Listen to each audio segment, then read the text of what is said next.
Salut à toutes et à tous, j'espère que vous allez tous très bien et que vous êtes en train de passer une excellente journée. Comme vous avez pu le voir dans le titre de la vidéo, aujourd'hui on va principalement parler d'Aurélie. Peut-être que vous ne vous rappelez plus d'Aurélie, elle s'est autrefois faite connaître dans la 5e saison de Secret Story, puis par la suite elle a participé aux Anges de la télé-réalité, mais également l'Île des Vérités 3. Comme vous avez pu le voir sur les réseaux sociaux, depuis plusieurs mois, il y a pas mal de polémiques concernant les placements de produits de certains candidats de télé-réalité, et tout dernièrement c'est Sarah Frézou qui a fait polémique suite à son placement de produit qui servirait à resserrer les parties intimes des femmes. Il y a plusieurs mois en arrière, c'était Maëva Guénam qui avait créé une polémique dans le même thème. Il y a tout juste quelques instants, Aurélie a décidé de s'exprimer sur son compte Instagram et elle a poussé un gros coup de gueule. Elle est très en colère concernant certains placements de produits qu'ont effectué certains candidats de télé-réalité, dont notamment Maëva Guénam ou encore Sarah Frézou et plein d'autres. Aurélie a décidé de dénoncer ce genre de placement de produits. Je vous laisse sans plus attendre avec toutes ces explications. Et n'hésitez surtout pas à réagir en commentaire. Bon, je suis dans ma voiture, je voulais aller me chercher un café, je suis tombée sur cette connerie et en fait ça me révolte, mais si vous saviez... je veux juste que vous compreniez un truc. J'ai fait de la télé-réalité, je crache pas dans la soupe parce qu'aujourd'hui ça m'a permis d'être la personne que je suis et d'avoir ma société, etc. Et je ne crache pas sur tous les gens de la télé-réalité parce que ils ne sont pas tous dans le même sac. De nanas qui ont démontré, comme Stéphanie Durand pour moi qui sort du lot, évidemment on la connaît tous, de Queen, Caroline Receveur. Enfin voilà, donc on met pas tout le monde dans le même sac. Mais alors, entre l'épisode de la Maëva cet été qui disait qu'il fallait faire de la chirurgie pour avoir un minou de 14 ans, sinon on allait se faire plaquer, et maintenant des gélules pour se faire resserrer le vagin, parce que sinon notre mec ne veut plus de nous quand on a accouché. En gros, je vous explique, ces gens sont payés des milliers d'euros par mois.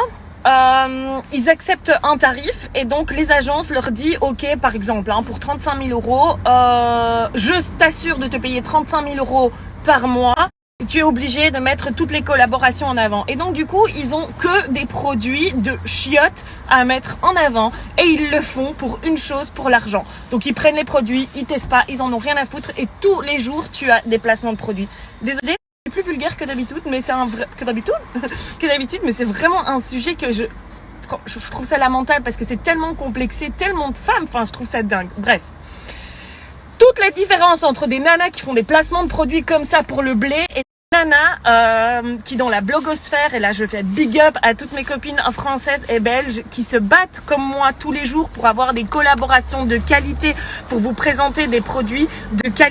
Si vous saviez le nombre de partenariats qu'on refuse parce que on nous propose des marques et qu'on les teste et qu'on dit ben non en fait c'est de la merde, je vais pas proposer ça à ma communauté, non je n'en veux pas. C'est ça, faire confiance à la personne que vous suivez. On est suivi par des milliers de personnes et merci, Dieu merci, il y a des nanas que j'adore et que j'apprécie et qui font leur job correctement parce que oui on va pas se mentir, oui on est payé pour vous représenter produit. Mais comme de vrais journalistes, on analyse le produit, on en fait un sujet, on le teste avant de vous en parler. Et premièrement aussi, on se dit, est-ce que ça colle à mon éthique? Premièrement. Deuxièmement, est-ce que ça va intéresser les nanas? Troisièmement, est-ce que ça va apporter de bonnes choses aux nanas, c'est-à-dire de la bienveillance? Est-ce que ça va vraiment leur donner un bon plan, quelque chose en plus, quelque chose de good, quoi? Ce qui me rend le plus dingue, c'est que ce sont des personnes comme ça qui sont le plus suivies parce que sous prétexte qu'elles font de la télé-réalité, il y a des jeunes qui les suivent, qui sont fans, etc.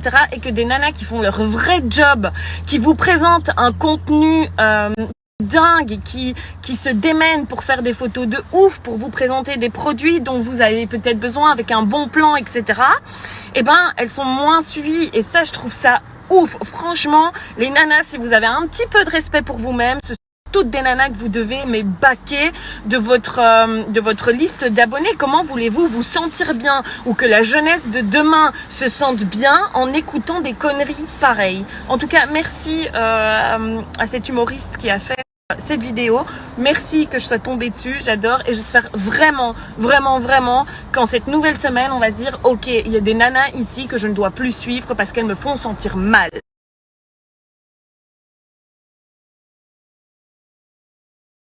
Du coup, j'ai suivi votre conseil, à défaut de prendre un café alors que je suis déjà aussi en forme un lundi matin, je me suis pris un petit jus. Fallait mieux pour que cette journée se passe bien. be